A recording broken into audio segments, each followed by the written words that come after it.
మామూలుగా 3000 లీటర్లే ఇస్తారు, కానీ మనకు 5000 లీటర్లు రా వాటర్ ట్యాంక్ ఇవ్వడం జరిగింది. 5000 లీటర్లు రా వాటర్ ట్యాంక్ ప్లస్ 2000 లీటర్ల ఎస్ఎస్ ట్యాంక్. 2000 లీటర్ల ఎస్ఎస్ ట్యాంక్తో పాటు ఇక్కడ హై క్వాలిటీ వెజిల్స్ అనమాట. 40-65 వెజిల్స్ ఉంటాయి. Raw water pump, high quality raw water pump ఉంటుంది. నెక్స్ట్ హై ప్రెజర్ పంపు, మనం వాడేదంతా బ్రాండింగ్ సిఆర్ఐ పంపే ఉంటుంది.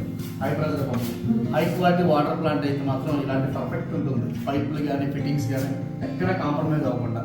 అలాగే ప్యానల్ బోర్డు కూడా నెంబర్ 1, ఇండియాలో నెంబర్ 1 ఉంటుంది అకార్డ్ ప్యానల్ బోర్డు. చాలా ఎక్సలెంట్గా పనిచేస్తుంది. సర్వీస్ కానీ ఏదైనా సరే బ్రహ్మాండంగా ఉంటుంది. యూవీ చాంబర్ అది కంప్లీట్గా. దీనికి ఆర్ఓ యూవీ కూడా కలిపి ఇవ్వడం జరిగింది. మనం ప్రొడక్షన్ కూడా చాలా బాగుంది. ఓకే.